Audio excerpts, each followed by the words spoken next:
Hello नमस्कार, स्वागत है आप सबका द मिथकरी ब्लॉग्स पर। आज का जो वीडियो मैं उसमें बता दूं आपको कि आपको जो माई जेसी प्लेज का जो आपको एसएमएस आया है आपके रजिस्टर्ड मोबाइल नंबर के ऊपर, उसमें 10 क्वेश्चन में इम्पोर्टेंट क्या है इसमें आप छठे इसमें सबसे पहला क्वेश्चन है व्हाट्सअप जो आपका ग्रुप है उसमें सक्रिय रहेंगे और एक्टिव रहेंगे। तो उसमें जो आपका जेसी ग्रुप है तो उसमें कंपनी चाह रही है कि आप अपना जो ध्यान रखें कि उसमें कोई इम्पोर्टेंट अपडेट आए तो उस पर ध्यान रखें और अपना जो काम को सही तरीके से करें। ठीक है। दूसरा क्वेश्चन है कि इसमें जो ट्रेनिंग आपको दी जाती है जियो ऑफिस के द्वारा या जो भी आपका ऑफिस है उसके द्वारा, तो उसमें जो भी टिप्स आपको बताए जाएँ या कमाई के ज़रिए या अवसर बताए जाएँ तो उसमें सभी इवेंट्स में भाग लूँगी।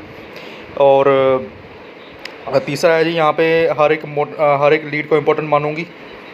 ठीक है, तो ये है। चौथा है यहाँ पे रिव्यू, अगर कोई कस्टमर बात करता है तो वहाँ पे क्षमा मांग कर कोऑर्डिनेट कर दूंगी और विनम्रता से बात करूँगी। पांचवा क्वेश्चन यहाँ पे सबसे इम्पोर्टेंट क्वेश्चन है, मैं हमेशा एफएसएम ऐप में कॉल करने के लिए अपने केवल रजिस्टर्ड मोबाइल नंबर का प्रयोग करूँगी। और यहाँ पर मैं आपको ध्यान देना चाहूँगा कि यहाँ पे 8वां क्वेश्चन है, मैं हमेशा ग्राहक को डायल करने से पहले अभ्यास करूँगी और प्रोग्राम पिच तैयार करूँगी।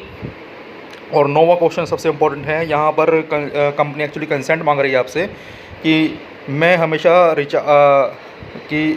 अपने जो रिचार्ज कन्वर्जन को सही तरीके से करूँगी और कोई भी मैकेनिकल तरीके से अपना जो कॉल नहीं करूँगी। यानी कि आप 9वें क्वेश्चन पर जैसे ही टैप करेंगे तो यहाँ पर आपको स्वीकृति दे दी आपने कि कल को अगर कंपनी सीडीआर मांगती है, आपकी कॉल डिटेल मांगती है, तो उसमें आपको ये कॉल डिटेल देनी पड़ेगी।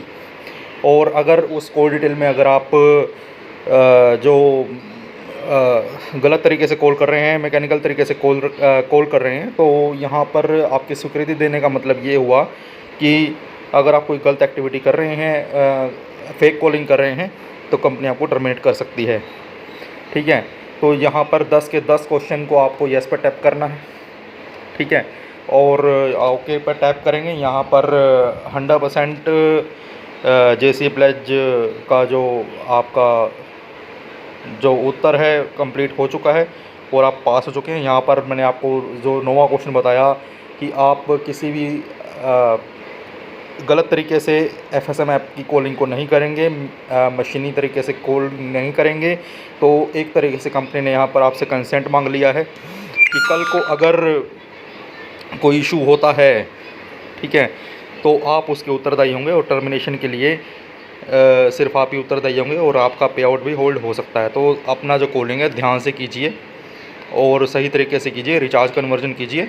इस उम्मीद के साथ मैं इस वीडियो का समापन कर रहा हूँ। धन्यवाद, थैंक यू, बाय बाय।